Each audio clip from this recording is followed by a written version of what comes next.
welcome to The Explainer. Today we're breaking down a masterpiece, Qian Zhongshu's Fortress Besieged, a novel that uses one single powerful metaphor to explore the whole tragicomedy of the human condition. You see this one sentence, this, right here, quoted in the novel, is basically the key to unlocking the entire book. It's such a simple idea, right?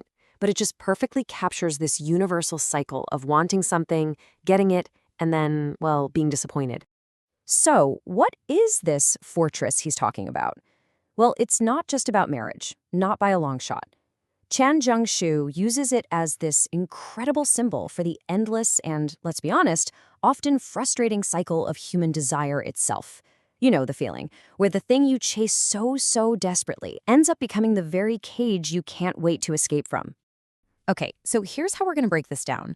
We'll look at our flawed hero's struggle, the double whammy of life's sieges, a university full of hypocrites, the book's deeper critique of the hairless biped. Yeah, you heard that right. And finally, the vanity of all our pursuits. All right, first up, a flawed hero's struggle. We're talking about our protagonist, Fang Hongjian, and how his predicament really reflects the limitations of his time.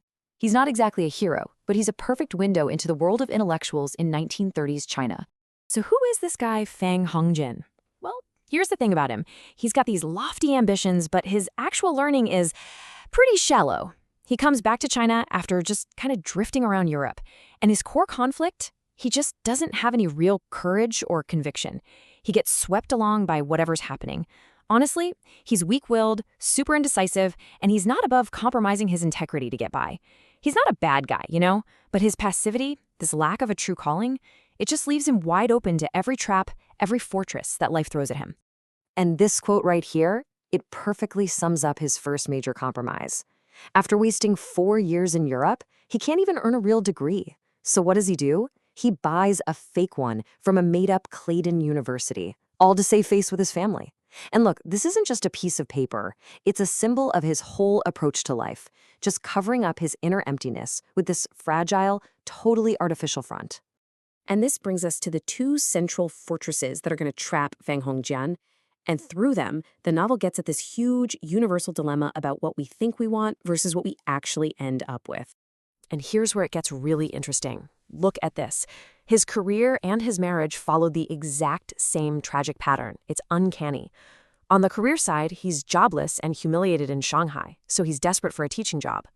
And in his love life, he just passively drifts into relationships, missing his shot with the woman he might actually love because he just can't make a decision. So what happens? The job he desperately wanted turns out to be a snake pit of politics and fraud. And the marriage he falls into, it quickly becomes a cage of fighting and resentment. See the pattern? A desperate rush to get in, to escape one problem, only to find the new situation is an even worse prison. Okay, let's zoom in on that career fortress. We're going to a University of Hypocrites, the microcosm of Sandler University, where it's all about survival and the so-called philosophy among intellectuals.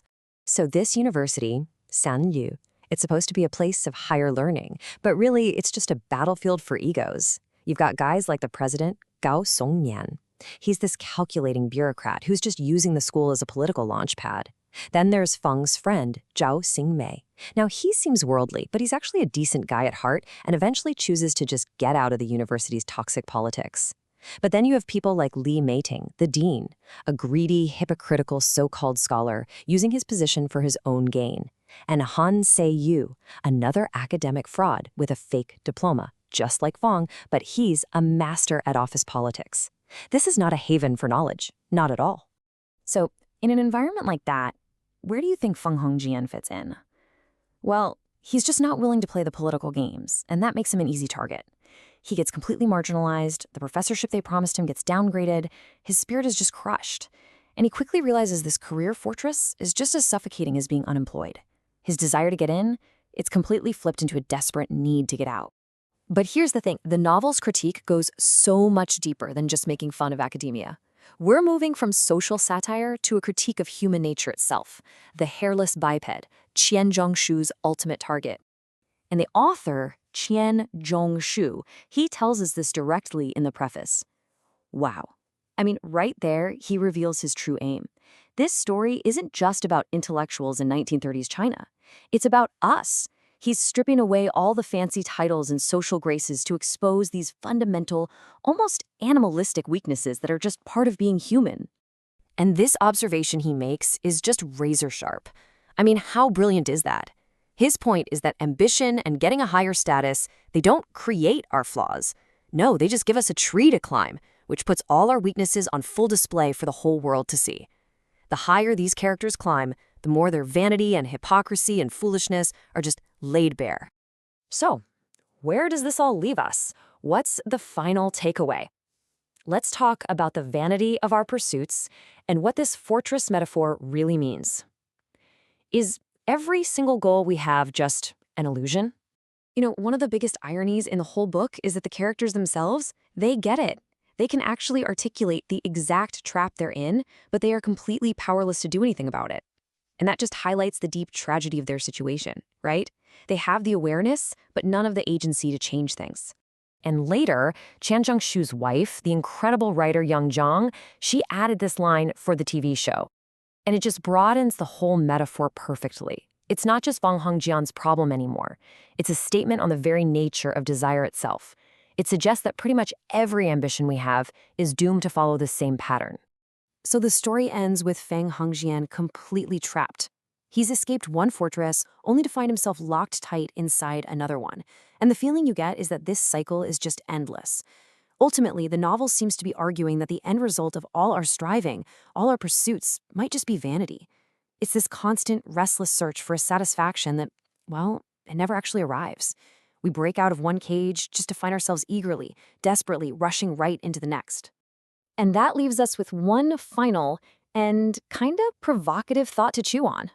If we really look closely at our own lives, our careers, our relationships, our biggest ambitions, are we really any different? What are the invisible fortresses that we're so desperately trying to get into, or maybe escape from?